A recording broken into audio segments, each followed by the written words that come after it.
ما تخافش. انت مفكر اني هزعق زي باقي الخضار والفاكهة؟ وايه حكاية الخضار اللي عمال يتعارك مع معظم الناس اللي بتعمل فيديوهات ده؟ ملناش دعوة.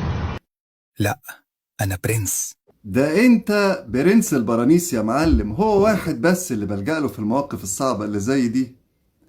حبيبي. انا العدس. انا صاحبك وحبيبك في ليالي الشتاء الباردة. حبيبي يا صاحبي. انا الدفى كله. اه. العدس هو الحضن الدافي في عز الشتاء، مصدر قوي جدا للبروتين النباتي، يعني بديل كويس للحمة بسعر مناسب. كمان يا حبيبي يا عدس.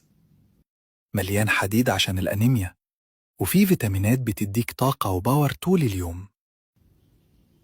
او النبي، الا المجهود اللي الواحد بيعمله في الشغل مش يجيب انيميا، ده الواحد طلع له حب الشباب.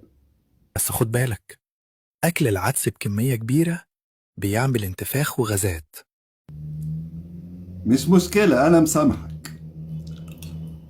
تزعل القولون منك قوي. هو كده كده عصبي. وبلاش تنام بعده. لا بلاش انام بعده، مين ده؟ انا بس اشم البطانية بعدك بس. بتحبوا شوربة ولا فتة؟ اي حاجة تيجي منك حلوة.